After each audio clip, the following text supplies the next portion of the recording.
Good morning and welcome to Monday. It's a Monday. I was trying to get some things set up. I was checking some emails and things, and well, here we are. It's already time for us to go. So, hey, welcome to Monday. Today's a day where every Monday I look back into my journal or the readings that we've been doing that I do along with you, and we just kind of talk about one of those. And I have one of those for us again today.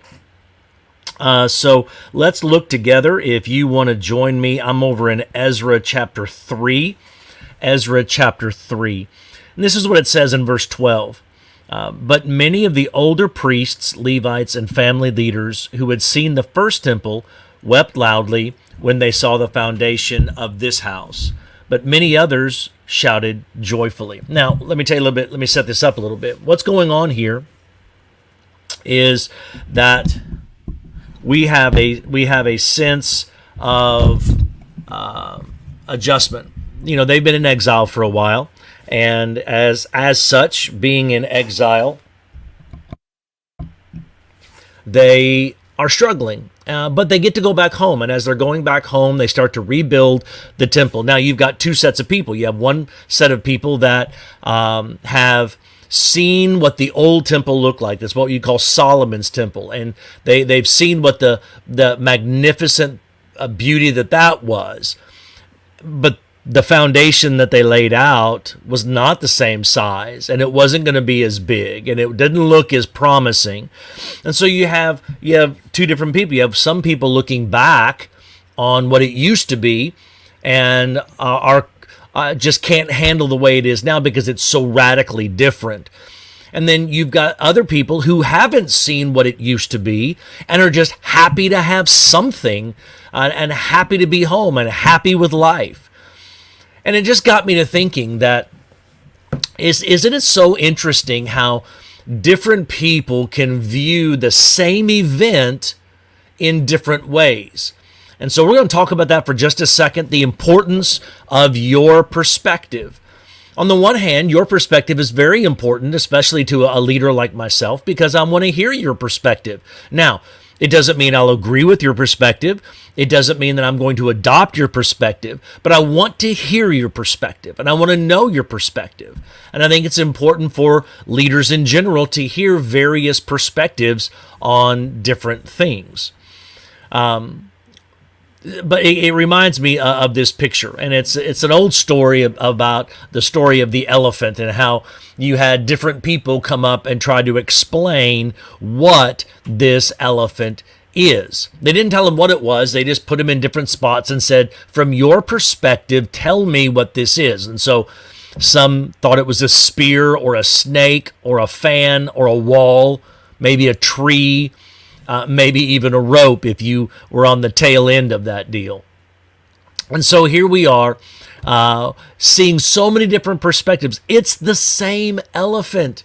It's the same elephant, and yet they view it so differently. Much like the people as they were looking at the temple foundation, they were looking at that and they were thinking, what is going on here? There's two basic ways you can view things. You can view things from an optimistic perspective. You can view things from a pessimistic perspective. Both people. So do I. I know people that sit on both sides of that coin. You have Winnie the Poohs and Piglets and Eeyores and all kinds of different personalities, right? Have you ever thought about that story that way? How each of the characters have such a different perspective on life. The rabbit is very pessimistic. Winnie the Pooh tends to be very optimistic or fantasy-like. Piglet tends to be your realist, and Eeyore is definitely your pessimist. And that's just how the way things are. And whenever Christopher Robin comes in and is talking about something going on, he gets all of these different viewpoints. It's almost like Winnie the Pooh was Inside Out, just generation one. But the way I view the people here in Ezra, I see two different ways that people look at things too. One, I see people that look from a comparative sense. They compare it to something else every time. Usually, they compare things back to some fantasy-like mental image they have of something.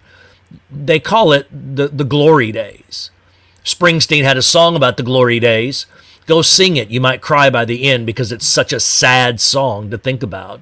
That the only thing that this guy has left is something from years ago, but he has no life today.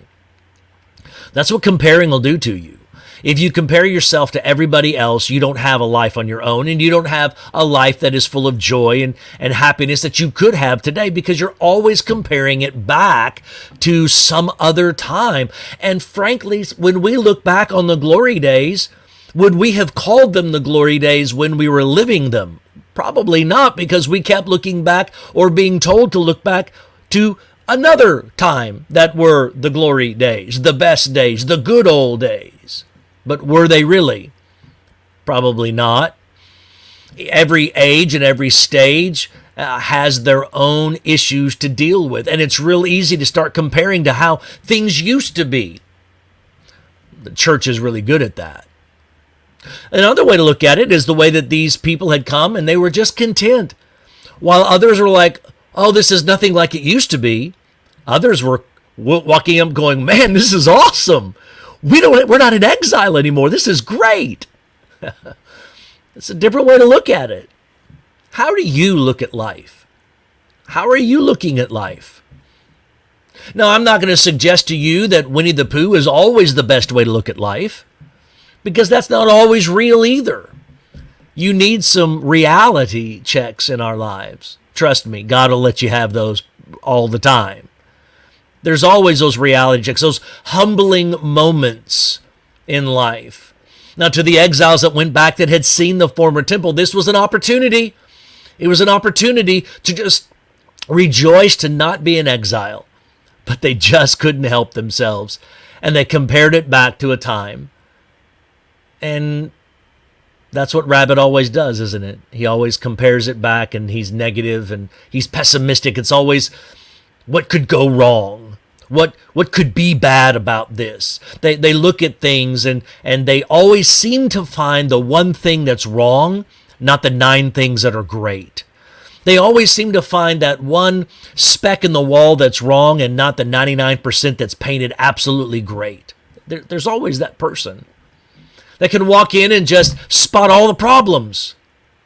That hurts, because sometimes I do that. Is that a way to live life? Is that the kind of life, to live it in its abundance and fullness that Jesus would speak about? I don't think so. I don't think living the pessimistic life is the life Jesus calls us to. Now, I don't think he necessarily calls us to live fantasy land either. I think we need to be cautious and careful and aware. But to be Eeyore, to where it's always the worst day ever, it's always the worst thing ever, worst case scenario every day, that's not good either. That's not healthy. Somewhere, I think, between Piglet and Winnie the Pooh, we need to be finding ourselves. Maybe it's Kanga, who just is the mom who's taking care of things and just doing it to the best that she can, and lets Roo have a great day. Who are you going to be today? I hope and I trust that because of your faith and your relationship in Jesus Christ, you can find yourself somewhere between joy and realism, because I think that's mostly where he wants us to be. We live in a real world with real struggles and a real life, and we have real ups and downs. But you today, because of Jesus, because of the power of the Spirit, can at least live somewhere between realism and optimism. Where will you live today? How will you view the world today? It's a Monday, and I know that. But it can still be a good day today. You guys have a great